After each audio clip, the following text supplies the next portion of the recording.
What's going on, guys? Welcome back to WWE Network and Show, where I, Graham Jesus and Matthews, break down all the original content you watch on the WWE Network and on Peacock. Today we're talking the August 26, 2024 edition of Raw Talk. We had Megan Murray and Sam Roberts in the studio breaking down Monday's Raw, which I was actually in attendance for. Had a good time at it. It was a fun show overall. A solid go-home show for Bash in Berlin this Sunday, which is what this Raw Talk episode was as well. They replay the Bronson Reed-Braun Strowman matchup, with Bronson Reed putting Braun Strowman, I would say, through the top of a car. It wasn't like through the top of a car, but he hit the tsunami splash off like a ledge or whatever on top of Strowman, and it was fucking awesome on top of a car. It looked really, really cool. So they run down the other big headlines from the show. Sam Roberts questions that Jey Uso, it doesn't really question, but he just flat out says, Jey Uso has qualified before for number one contender championship, or intercontinental championship rather, number one contenders matches, and his challenge for the championship before. He's never been able to get past that first step, and he's saying that he kind of hopes that he can this time around. He also says that Pete Dunne is hungry for an opportunity, because Pete Dunne also qualified in the Intercontinental Championship number one contenders tournament when he won that triple threat match on Monday's Raw. He also questions what's going on with Xavier Woods. So we saw Xavier Woods back on the same page as Kofi Kingston and Odyssey Jones on last Monday's Raw, but he does say that something is still kind of stirring within Xavier Woods, so I'm glad that hasn't gone unnoticed.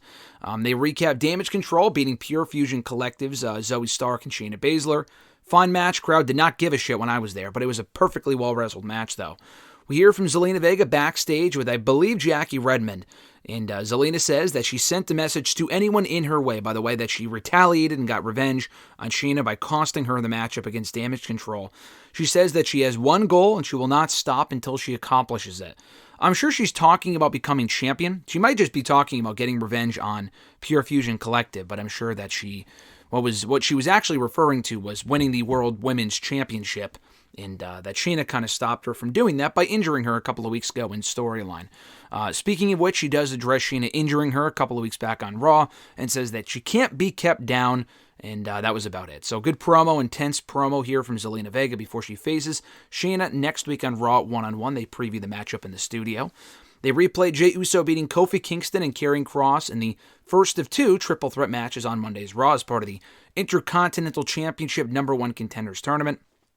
Sam Roberts says that Jey Uso has to beat Braun Breaker and become the champion in order to be main event Jey Uso. He main events a lot of Raws and pay-per-views as it is, but in order to truly become main event in Sam Roberts' mind, he has to beat Braun Breaker to become champion.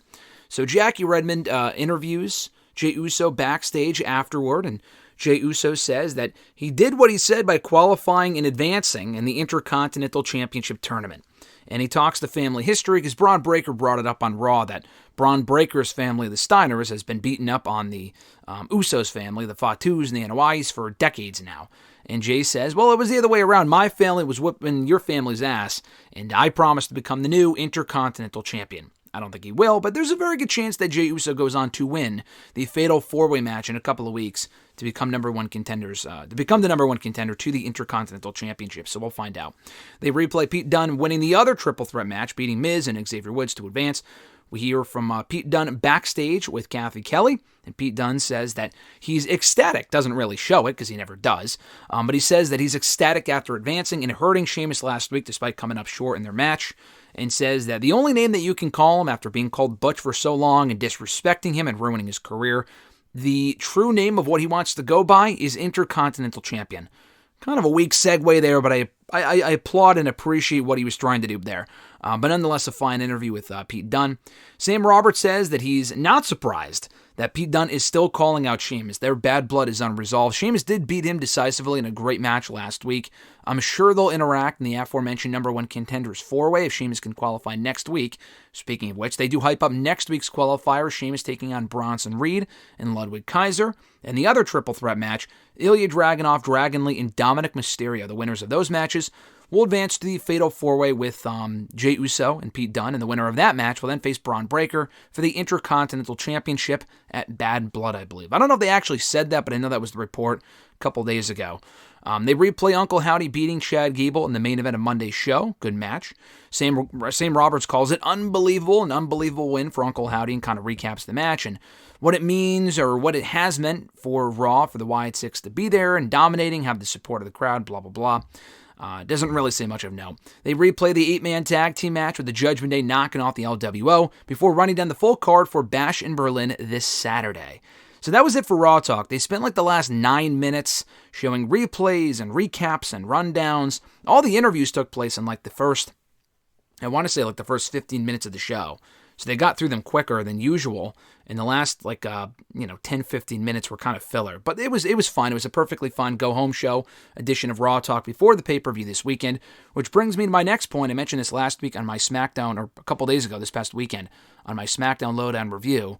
There will be no SmackDown Lowdown review this weekend, because per usual, as is the case with every international pay-per-view they have over these weekends, where the pay-per-view starts sooner, they will not be doing, to my knowledge anyway, if the fucking pay-per-view starts at 1 p.m. Eastern Time, they will not be doing a SmackDown Lowdown on Peacock. So, therefore, no review, and therefore no SmackDown audio review for me either this coming weekend. So keep an eye out for other content coming up here on the channel in place of that SmackDown review, SmackDown Lowdown review, and we'll be back on track, I believe, the following weekend with more of that. But we'll be back on track with Raw Talk reviews as well, much like this one, next week here on the channel, so keep an eye out for that as well. But all that being said, guys, be sure to like the video, drop a comment, share the video, and subscribe to the channel for more daily content. Have an awesome one, guys. I'm Graham G. Matthews, and I'll catch your ass down the road.